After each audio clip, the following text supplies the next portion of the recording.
மனசுல ஆசை இருந்தா ஆன்மீகம் வெற்றி அடையுமா அடையாதா? மனசுல ஆசை இருக்கிறவங்க ஆன்மீகத்துல உயர்நிலையை அடைய முடியாது. ஆசை தான் துன்பத்திற்கு காரணம். ஆசை தான் எல்லாமே. அப்படி ஆன்மீகத்துல ஜெயிக்கணும்னா மனசை அடக்குனா மட்டும்தான் முடியுமா? இது நிறைய பேருக்கு ஆன்மீகத்துல இருக்கிறவங்களுக்கே இருக்கக்கூடிய ஒரு கேள்வி. அப்படி அந்த கேள்விக்கு உண்மையிலேயே என்ன விடை, அதைத்தான் நம்ம இன்னும் பேச போறோம்.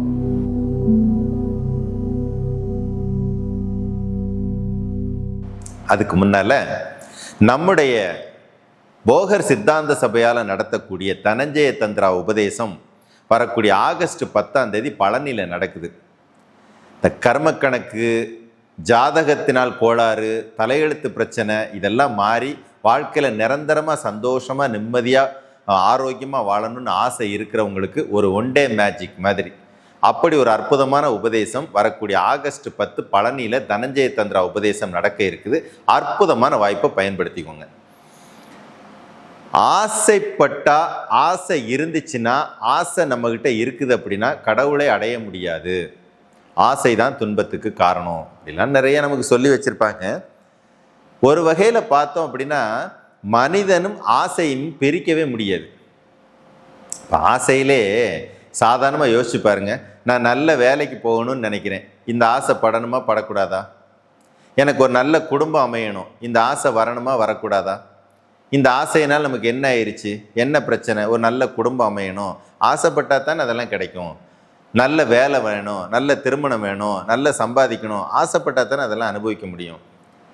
ஒரு கோயிலுக்கு போகணும், இங்கே இருந்து மதுரை வரைக்கும் பஸ்ஸுக்கு 100 ரூபா, 100 200 ரூபா அப் அண்ட் டவுனு செலவுக்கு, இதுக்கு எல்லாத்துக்கும் ஒரு 500 ரூபா சம்பாதிக்கணும்னு ஆசைப்பட்டா தானே சம்பாதிக்க முடியும். சம்பாதிச்சா தானே அதை செலவு பண்ணி இந்த கோயிலுக்கு போக முடியும், நிறைவாக வாழ முடியும். அப்போ ஆசைப்படுறதா ஆன்மீகத்தில் உயர்நிலை அடைய முடியாதா அப்படின்னு கேட்டால், ஆன்மீகத்தில் உயர்நிலை அடையணுங்கிறதே ஒரு ஆசை தானே. வாசி யோகம் பண்ணுறேன், இல்லை குண்டலினி யோகம் பண்ணுறேன், எதுக்கு? பிறவா நிலை வேணும், இரவா நிலை வேணும், அதுக்கு பேர் ஆசை தானே.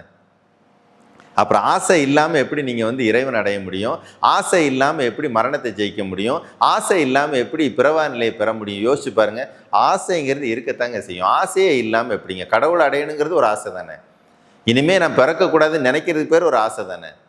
இனிமேல் நான் எனக்கு சாவே வரக்கூடாதுங்கிற முயற்சி எடுத்து அதுக்கு பேர் ஒரு ஆசை தானே. அப்போ ஆசைப்படாமல் இருக்கவே முடியாது.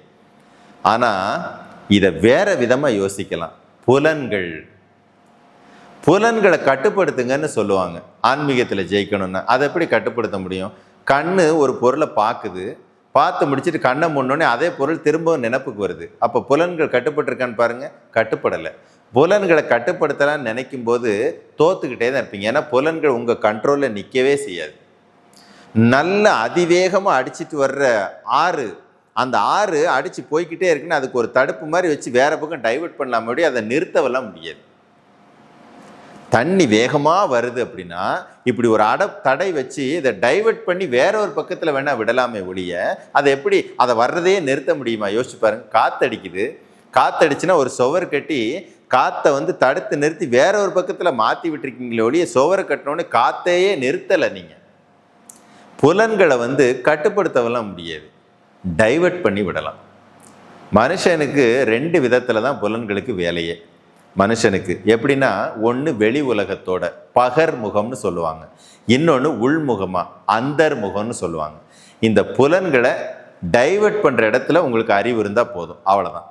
வெளி உலகத்தோட புலன்களை வச்சுருந்தீங்க அப்படின்னா வாழக்கூடிய வாழ்க்கை உங்களுக்கு பிடிச்ச மாதிரி சந்தோஷமாக, ஆனந்தமாக, ஆரோக்கியமாக, திருப்தியாக வாழ்ந்துடுறதுக்கு தேவையான சூத்திரங்களை பூரா நீங்கள் பார்ப்பீங்க, அனுபவிப்பீங்கன்னு அர்த்தம்.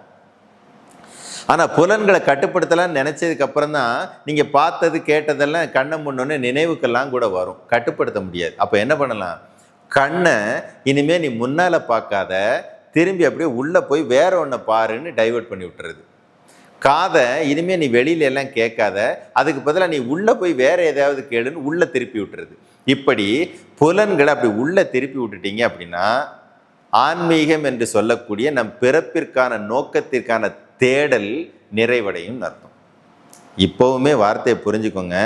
ஆசைப்படாமல் இருக்க முடியாது, புலன்களை கட்டுப்படுத்தவும் முடியாது. ஆனால் அதை நல்ல ஆரோக்கியமான பாதையில் திருப்பி விட்டுட்டீங்க அப்படின்னா அது வேலையை அது பார்த்துக்கும். அவ்வளோதான். இப்போ கண்ணுக்கு வேலை கொடுத்தே ஆகணும். ஏன்னா அது பார்க்கத்தான் தெரியும். அதுக்கு எங்கேயோ ஒரு பக்கம் பார்க்குறத நீ உள்ளே போய் வேற ஒன்றை பாரு. இதுதான் அட்டாங்க யோகத்தை முழுசாக தெரிஞ்சுக்கோங்கன்னு பதஞ்சலியிலேருந்து சித்தர்கள்லேருந்து எல்லாரும் சொன்னதுக்கான காரணம் முதல்ல அட்டாங்க யோகத்தை தெரிஞ்சுக்கோங்கன்னு சொல்கிறாங்க. இயம நியமத்திலேருந்து இப்போது கண்ணு ஒரு பக்கம் பார்த்துக்கிட்டே இருக்கிறத திடீர்னு நிறுத்த முடியும்னா யாராவது அதுக்கு சாத்தியம் இருக்கான்னு யோசிச்சு பாருங்க. ஆனால் இயம நியமம் என்ன சொல்லி கொடுக்குதுன்னா, பழக்கங்களை பழகிக்கிட்டே வா, திடீர்னு ஒருனுக்கு அது சித்தியாகும். அப்போது வெளியில் இருக்கிறது பிரத்யாகாரம் அதை அப்படியே திரும்பி உள்ளே கொண்டு வந்து தாரணை ஒரு இடத்துல போய் நிறுத்த முடியும்னு சொல்லி ஒரு வரிசை படிக்கட்டே சொல்லி வச்சிருக்குது. நீங்கள் எஸ்எஸ்எல்சியில் ஸ்டேட் ஃபர்ஸ்ட் வரணும்னு ஆசைப்படுறீங்க அப்படின்னா முதல்ல ஆனா எப்படி போடணும்னு தெரிஞ்சிருக்கணும். ஆனா போட தெரிஞ்சிருந்தா தான் ஆனாவோட இன்னொரு எழுத்தை சேர்த்து இம்மா போட்டு அம்மா இதெல்லாம் எழுதி தெரிஞ்சு அது கூட இன்னொரு வார்த்தையை போட்டு அதை ஒரு வாக்கியமாக்கி அதை ஒரு பேராகிராஃபாக மாற்றிங்கிற இடத்துக்கு வந்தால் மட்டும்தான் நீங்கள் எஸ்எஸ்எல்சி யோசிக்க முடியும். யோசிச்சு பாருங்க. அப்போது முதலில் புலன்களை எல்லாம் கட்டுப்படுத்துறதை விட்டுட்டு ஆசைப்படுறத கட்டுப்படுத்துறதை விட்டுவிட்டு அதை அப்படியே எங்க போய் திருப்பி எதன் மேல் ஆசைப்படுறோம், கண்ணை அப்படியே பார்க்கறத நிறுத்தி எதை பார்க்க சொல்ல போறோம், காது கேட்கறத நிறுத்துது அப்படின்னா எதை கேட்க சொல்ல போறோம் அப்படின்னு அதை வேலையும் கெடுக்க கூடாது. ஆனா கேட்க வைக்கணும். வெளியில கேட்குறியா உள்ள கேட்குறியா, உனக்கு என்ன கேட்டுக்கிட்டே இருக்கணும் அவ்வளவுதானே. வெளியில கேட்காத உள்ள கேட்டுக்கோ. பேசுவ அவ்வளோதானே, வெளியில் பேசாத உள்ளே பேசு. பார்ப்ப அவ்வளோதானே, வெளியில் பார்க்காத உள்ளே பார்த்துக்கோ. இப்படி டைவெர்ட் பண்ணி விட தெரிஞ்சிருச்சுன்னா இந்த பிறவியினுடைய நோக்கம் உங்களுக்கு நடந்துருச்சுன்னு வச்சுக்கோங்க. அப்போ வெளியில் பார்க்குறது தப்பா அப்படின்னு கேட்டால் வெளியில் பார்க்குறது தப்பெல்லாம் கிடையாது. ஒரு சாதாரணமான மனித வாழ்க்கைக்கு 120 வருஷம் அப்படின்னா அந்த வாழ்க்கைக்கு தேவையான கர்ம கணக்கு அது உருவாக்கி வைக்கும். அந்த கர்ம கணக்கின் அடிப்படையில் உங்கள் வாழ்க்கை முடியும். இவ்வளோதான். அதையே திருப்பி உள்ளே விட்டிங்கன்னா உள்ளே இருக்க பூரா டிவைன் பார்ட், எல்லாமே தெய்வீகமான அமைப்புகள். அதை நோக்கி திரும்பிடுச்சுன்னா என்ன ஆகும்னா 120 தாண்டி எவ்வளவு காலங்கிறது அதுதான் தீர்மானிக்கும். அது பாட்டு போய்கிட்டே இருக்கும். அப்போது ஆசைப்படுறதுக்கும் புலன்களை கட்டுப்படுத்துறதுக்கோ நீங்கள் முயற்சி எடுக்கிறத விட அதை லைட்டாக டைவெர்ட் பண்ணி விடுங்க. ஆன்மீகத்தில் ஜெயிச்சிடலாம், பிறப்பையும் ஜெயிக்கலாம், இறப்பையும் ஜெயிக்கலாம். ஐயோ இவ்வளோ எளிமையா அப்படின்னு கேட்டிங்கன்னா இதற்கான பிரயாசம் இருக்கு இல்லையா, அங்கே தான் கொஞ்சம் விழிப்புணர்வு வேணும். அந்த விழிப்புணர்வை வளர்த்துக்கிட்டு டைவெர்ட் பண்ணி பாருங்கள். அதுக்கெல்லாம் நிறைய ஸ்டெப் பை ஸ்டெப்பாக வரக்கூடிய படிநிலைகள் இருக்குது. அதை முறையாக மன அமைதியோடு உணர்ந்து உள்ளே ஏற்றி பாருங்கள். அத்தனை பேர் ஆன்மீகத்தில் ஜெயிக்க முடியும். குருவே சரணம்.